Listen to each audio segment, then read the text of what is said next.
Ever felt accomplished just by telling someone your goal? You're not alone. I'm Tony from Audiobook Labs, and what I'm about to share might explain why so many of your best plans died before they even began. Picture this. You finally decide to start that business. You've got the idea, the energy, the vision. So naturally, you tell your best friend over coffee. They get excited, ask questions, maybe even offer to help. You walk away feeling complete, like you've already taken the first step. But then, days pass, weeks, and somehow, that electric motivation has just evaporated. Sound familiar? What you experienced is called the social reality trap, and it's quietly sabotaging millions of dreams every single day.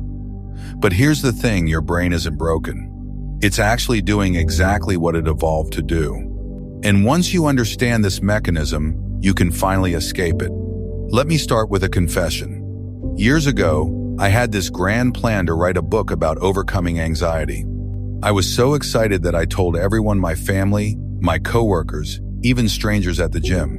I researched publishers, outlined chapters, even designed a mock cover. I felt like an author before I'd written a single page. And you know what happened? 6 months later, I still had a blank document and a pile of shame. The social reality had replaced the actual reality. This isn't about willpower. This isn't about being lazy. This is about a psychological phenomenon first identified by sociologists Peter Berger and Thomas Luckmann in 1966. They discovered that humans don't just live in reality, we actively construct it through our social interactions. Here's how it works. Every time we share a goal, our brain processes that conversation as evidence of progress. The excitement in someone's voice when they say, "That's amazing," triggers the same reward pathways as actually achieving the goal. It's called the social construction of reality, and it has 3 devastating stages. First, externalization. You take your internal goal and speak it into existence. The moment those words leave your mouth, your brain starts treating the plan as real progress. Second, objectivation. Other people react to your goal, they validate it, they ask questions, they treat it as fact. Now your brain has external evidence that this thing is already happening. Third, internalization. You absorb all that social validation and convince yourself you're further along than you actually are. The dopamine hit from their enthusiasm becomes a substitute for the dopamine hit from real work. But here's where most advice gets it wrong. They tell you to never share your goals, to work in complete isolation. That's not just unrealistic, it's harmful. Humans need connection, feedback, and accountability to succeed. The answer isn't silence, it's strategic silence. Let me tell you about Sarah, a 34-year-old marketing manager who came to this realization the hard way. For 3 years, she announced every fitness goal to her social media followers. Starting my morning runs tomorrow, committed to meal prep this week. Each post got dozens of likes and encouraging comments. She felt supported, motivated, accountable. But each goal lasted maybe 2 weeks before fading away. Then Sarah tried something different. She started a running routine without telling anyone. For 6 weeks, she just showed up. No posts, no announcements, just quiet consistency. Only after she'd run 3 times a week for over a month did she share her first progress photo. That was 2 years ago. She's now completed 4 half marathons and credits her success to what she calls earning the right to speak. The key is understanding the difference between mental action and physical action. When you plan, research, or discuss a goal, your brain categorizes this as progress. But it's not the same kind of progress as actually doing the work. Planning feels productive because it is productive, just not in the way that creates real results.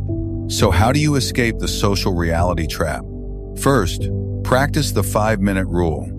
Before sharing any goal, commit to taking just 5 minutes of physical action toward it. Want to start a podcast? Record 1 minute of yourself speaking before telling anyone. This tiny step creates real evidence for your brain to recognize, making you less dependent on external validation for that initial motivation hit. Second, redefine what you share. Instead of sharing goals, share systems. Don't say I'm going to write a novel. Say I'm experimenting with writing 200 words every morning.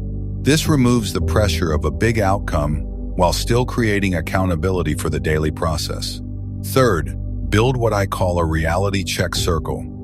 These are one or two people who understand the social reality trap and can help you distinguish between planning and progressing. When you feel the urge to announce a new goal, go to them first. They'll ask the crucial question, what have you already done toward this? According to a 2009 study by Peter Gollwitzer at New York University, people who kept their goals private were significantly more likely to achieve them than those who shared them publicly. The researchers found that announcing goals creates what they call a substitution effect. The social recognition replaces the satisfaction of achievement. But here's what the study didn't explore: the loneliness factor. Complete secrecy isn't sustainable for most people. We need witnesses to our growth. The solution is strategic sharing with the right people at the right time. Think of your goals like seeds. A seed shared too early gets pulled from the soil before it can develop roots. But a seed shared at the right moment when it's already sprouting can benefit from the light and attention others provide. Maria, a 42-year-old teacher, used this approach when she decided to start her own tutoring business. Instead of announcing her entrepreneurial dreams to everyone, she quietly started with one student. Only after she had 3 regular clients and a basic website did she share her news with family and friends. By then, she wasn't seeking validation for an idea, she was sharing evidence of something already working. Here's your action plan.